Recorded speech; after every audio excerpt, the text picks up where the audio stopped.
E aí, RC? Peraí, deixa eu pegar meu fone aqui. Tá me ouvindo bem aí? Sim, tá bem. Ah, ainda bem. É porque eu É, tava sozinho, aí não tinha pegado o fone. então, boa noite para você aí, que é o anfitrião. A questão aí do tema da live é o mal no mundo. O mal ele tem duas perspectivas que a gente pode interpretar. O mal que a gente conhece pode ter duas perspectivas com base numa inferência que a gente possa fazer e interpretar esse mal de acordo com o que a gente vivencia, e então a gente vai atribuir esse mal sendo algo nocivo, deletério, prejudicial a nós, ao nosso convívio. É o mal chamado de mal físico, o mal numa perspectiva mística, que seria o mal sobrenatural, o mal espiritual. Isso aí é interpretado com base na religião. Então, a religião vai alegar que existe um ser, né, um ser espiritual que propicia o mal. Só que, pelo que eu venho pesquisando, pelo que eu venho percebendo, a questão do mal é relativa. Não existe o mal. O mal é uma coisa, algo relativo, porque do mesmo jeito que a gente infere vou dar só uma demonstração do que seria o mal. O mal, né? A gente pode interpretar o mal com base em tudo que a gente vivencia. Um exemplo, quando a gente está aqui, você tem um filho, então um filho pequeno. Para você que você sabe o que é dor, né? O seu cérebro ele interpreta mecanismos de lesões no corpo e ele entende isso como dor por causa de células receptoras, células especiais que estão espalhadas no corpo, chamadas de nociceptores, receptores de dor. Então a gente vai sentir, né, uma lesão e vai atribuir isso que, dependendo da gravidade do dano, a gente vai achar que isso é mal. Se você tem um filho e o animal também tem um filho na natureza, na zoologia, na mata, o animal também tem um filho.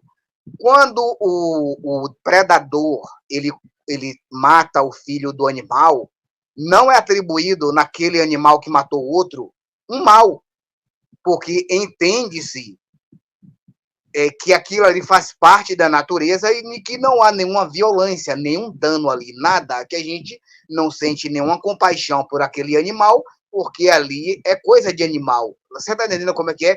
Mas, ao mesmo tempo, veja só como é a questão do mal. Ao mesmo tempo que o mesmo animal que a pessoa julga na natureza, que ali é coisa de animal, e que foda-se, ali é a natureza, aquele mesmo animal, quando sai da mata e pega o filho de alguém, e estraçalha ou mata, aí aquela mesma pessoa que estava atribuindo que ali não era maldade, não era nada demais, e simplesmente a natureza, pronto, aí agora ele já vai dizer que aquele animal que matou ou estraçalhou o filho dele, pronto, aí agora ele já vai atribuir um mal e vai querer uma explicação lógica para aquilo. Aí agora ele já entende que isso aí é mal. Você está entendendo como é relativo? No animal, era foda-se, era normal, porque pertencia à zoologia, animais irracionais. Mas passou para o nosso convívio e afetou a gente, pronto, aí agora no mesmo momento a gente entende isso como mal, como maléfico. Você está entendendo como é que é? Sim, eu estava te escutando. E assim, é que o fato do ser humano se acostumar com algumas coisas ou entender que a natureza ela funciona de tal forma não significa que isso seja algo bom, não significa que isso não seja um mal, não seja algo ruim. Porque o que é que nós E é ruim, definimos? só que, como eu estava dizendo, e é ruim, só que para aquela pessoa que foi ensinada para ele, não querendo te atrapalhar, para aquela pessoa que foi doutrinada, ensinada para ele, com base na sociedade, que ali não é mal, foda-se que ele não merece nenhuma condolência porque é animal, mas ao mesmo tempo você foder com o time dele, aí agora sim ele vai achar que isso aí é mal. Porque o que eu entendo é assim, não é que o mal ele é relativo. O mal ele não é relativo, no meu entender. O mal ele existe de qualquer forma. Só que a visão das pessoas, a interpretação das pessoas diante de diferentes fatos é que são diferentes por causa da questão cultural e o costume, a adaptação dos seres vivos mediante ao seu redor. Ao seu redor. E assim, o fato de existir a cadeia alimentar, onde gera enormes, absurdos sofrimentos, e o ser humano enxergar isso como algo natural, algo da própria natureza, que a natureza funciona dessa maneira, não significa que isso não seja mal, que isso não seja uma coisa ruim.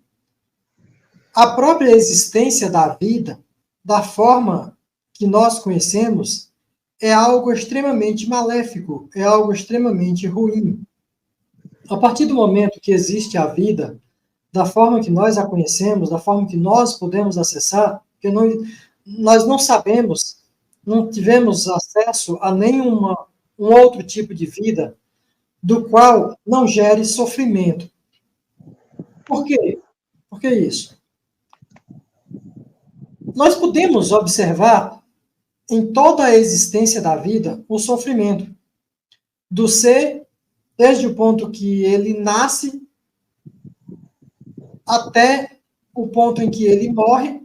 Toda a vida dele, todo aquele tempo, ele lutou pela própria vida, seja em termos psicológicos, quando se trata do ser humano, seja em termos também biológicos, quando se trata do ser humano e de outros animais, ou seja, na própria cadeia alimentar, onde aqueles seres, aqueles animais, eles estão matando outros animais para salvar sua própria vida, seja contra um outro animal que tentou agredir, tentou matar, e ele o matou primeiro, ou seja, mesmo para se alimentar. Isso é um sofrimento infindável, que não parece ter fim, a menos que essa vida tenha fim. A menos que toda a vida tenha fim, esse sofrimento jamais irá acabar. As pessoas, elas veem esta realidade e elas não estão satisfeitas com esta realidade, embora a tolere, porque não temos outra opção, senão tolerar. Por isso, as pessoas, elas imaginam outra vida, outro mundo, após este mundo aqui, após esta vida aqui. Todos nós sabemos que vamos morrer, não tem escapatória, todos nós vamos morrer de uma forma ou de outra, e certamente não é de uma coisa boa, né? Vamos morrer de uma coisa ruim. Ninguém morre de coisa boa. Então, o ser humano sonha que em outro mundo, em uma outra vida, ele vai ter uma vida boa, vai ser bom, vai ser maravilhoso. Porque isso aqui, na verdade, é uma desgraça. Para tentar colocar que existe uma outra vida, existe um outro mundo, as pessoas precisam acreditar num criador, num projetista. Mas esse projetista precisa ser bom. Não pode ser ruim. Porque se for ruim, tira a esperança das pessoas. Ninguém quer acreditar num projetista ruim. Mas o que estamos observando é ruim. Então, para tentar criar um porquê de tudo isso aqui, as pessoas inventaram histórias de que algo se corrompeu, de que algo passou a ser ruim, mesmo tendo sido feito bom, se corrompeu, houve ali uma corrupção, e daí causou o mal no mundo. Aqui no Brasil nós temos a história do cristianismo aí, da Bíblia, falando sobre essas coisas, E toda a história bíblica, ela mostra a corrupção envolvendo o ser humano. Porque o ser humano, dentro das narrativas, ele estaria na existência desde os primórdios da Terra, do mundo, da existência deste planeta.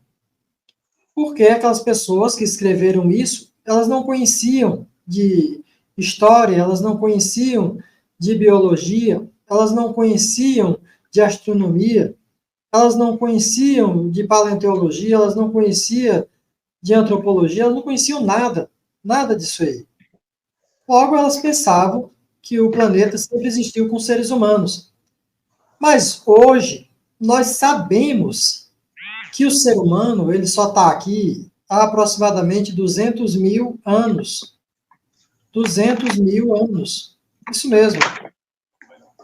O que nós temos de mais antigo em relação à escrita feita por seres humanos remota a pouco mais de 5 mil anos. Porque nós sabemos que existe o ser humano aqui por volta de 200 mil anos, por causa dos achados fósseis nas camadas sedimentares da Terra. Mas essa Terra, ela não existe apenas a esse tempo. Esse planeta aqui existe há mais de 4 bilhões de anos. Existem fósseis de 250 milhões de anos atrás, e não são de seres humanos, são de outros seres vivos. E através desses fósseis, nós podemos ver que o mal já existia antes da existência do ser humano. Então, a ilusão que as pessoas criam para tentar justificar a existência de um ser bom por trás de toda a criação, de toda a existência, né? A criação na cabeça de quem acha que existe uma projeção, não um projetista. Mas a crença em um ser maravilhoso por trás de toda a existência é infundada, é ilógica. Ela não tem coerência com a realidade. A realidade, ela esmaga, ela destrói essas crenças, ela destrói essas ilusões. Marcos, eu vi recentemente um vídeo, foi um caso que aconteceu no Maranhão, um caso de vingança, onde ia um ônibus escolar com várias crianças, adolescentes, e na beira de uma estrada eles se depararam com um homem esfacelando, esquartejando, espedaçando um outro homem de facão. No vídeo, aparentemente, o homem já aparece sem vida, e o outro cortando ele, cortando no pescoço, como se estivesse arrancando a cabeça, algo do tipo assim. Aí tem vários comentários neste vídeo, onde pessoas comentam que isso é uma maldade do ser humano. O ser humano tem se tornado muito perverso ultimamente. E são cristãos, né? Aí eles dizem que é a palavra da Bíblia se cumprindo, que nos últimos tempos o coração do homem se esfriaria, o amor do homem se esfriaria. Tem um outro comentário onde uma pessoa diz, ela diz assim: meu Deus, sujeito sem Deus no coração, a violência está grande, mas no Maranhão está demais, cada dia piorando, só a misericórdia de Deus. Lógico que essa pessoa aqui é uma cristã, né? É um cristão, e ele está se referindo ao Deus Javé da Bíblia, ao Deus judaico-cristão.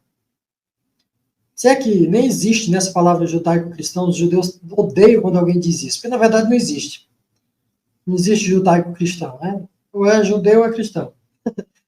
Mas, enfim, eles acreditam nesse Deus da Bíblia e dos judeus. E, ao mesmo tempo que eles acreditam, eles não conhecem a Bíblia, eles não conhecem a história da Bíblia. Eles não conhecem a personalidade do Deus bíblico.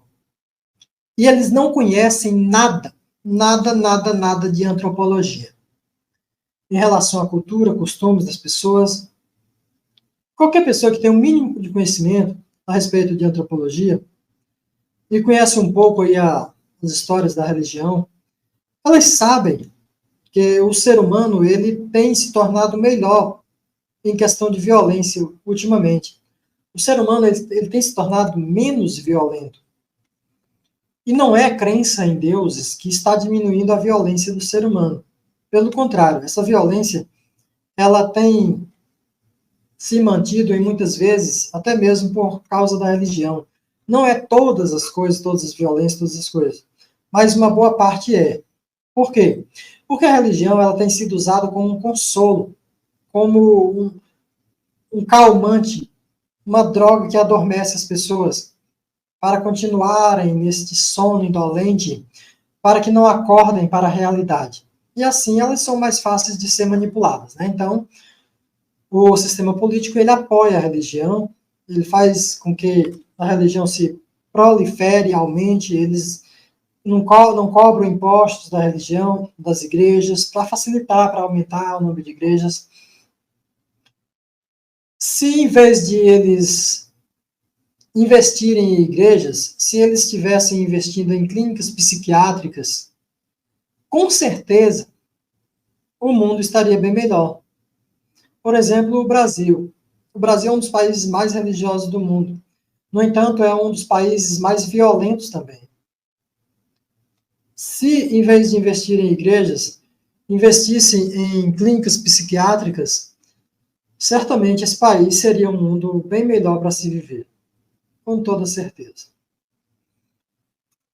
As pessoas, além de elas não entenderem as coisas, não quererem estudar, não quererem pesquisar, quando a gente quer levar informação para elas, elas correm, elas fogem, porque elas estão sob uma doutrinação.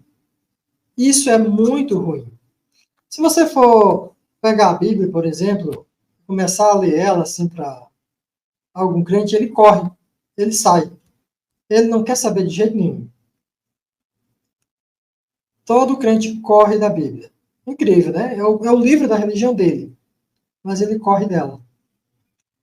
Então, esses comentários nesse vídeo, eu não sei se vocês já viram esse vídeo, mas aí os comentários, como eu falei, né? As pessoas dizem que é falta de Deus, é só a misericórdia de Deus, mas o Deus que elas estão se referindo é esse daqui, ó. Ezequiel 25:17. Executarei sobre eles grandes vinganças, com furiosos castigos, e saberão que eu sou o Senhor, quando eu tiver exercido a minha vingança sobre eles. E essa vingança aqui era contra as pessoas, porque essas pessoas tinham seguido outras religiões. Aqui embaixo ela diz assim, é outro livro, né, Romanos. Diz assim, não vos vinguei a vós mesmos, amados, mas dai lugar à ira, porque está escrito, minha é a vingança, e recompensarei, diz o Senhor. Só tem que ir lá em outros livros, como o livro de Samuel, o próprio Deus, ele manda que o povo dele se vingue. Mas por que que isso acontece, pessoal? Por quê? Aqui em Hebreus 10:30, ele diz assim, porque bem conheces aquele que disse, minha é a vingança, eu darei a recompensa, diz o Senhor. E outra vez, o Senhor julgará o seu povo. Aí ele manda fazer feitiço, manda o Ezequiel fazer feitiço para matar as pessoas, e coisas do tipo assim, né? Aí aqui, nesse outro livro aqui, ó, que é Samuel, né, que eu mencionei agora há pouco, 1 Samuel 15:3, né, ele faz o quê? Ele manda o povo matar por vingança. Vai, pois, agora e fere a Amaleque e destrói totalmente a tudo que tiver. E não lhes perdoes, porém matarás desde o homem até a mulher, desde os meninos aos de peito, desde os bois até as ovelhas e desde os camelos até os jumentos, né? Ou seja, o Deus aqui, no livro de Samuel, ele se comporta como um traficante, que vai na casa do viciado cobrar uma dívida, e o viciado não tá, ele mata o filho do viciado, mata a criancinha que está no berço, mata a esposa, mata um familiar, mata um parente, mata a mãe, mata o pai, ou mesmo tá lá e mata tudo, mata ele, mata o filho, mata a mãe, mata tudo.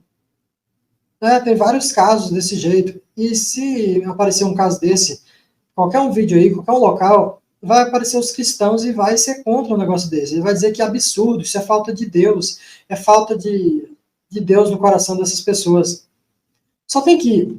Nós estamos vendo aqui dentro da Bíblia o que é o tal Deus que os cristãos acreditam, né?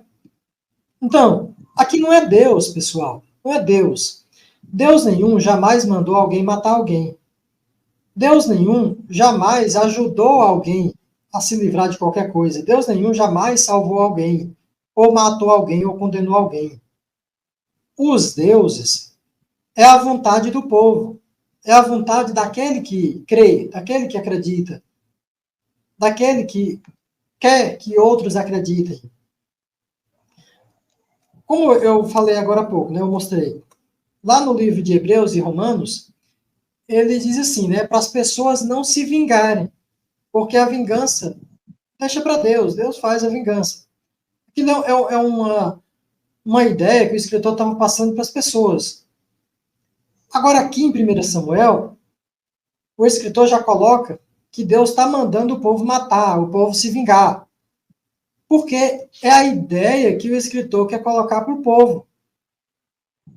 Então, o tempo todo são pessoas manipulando pessoas. Não são deuses.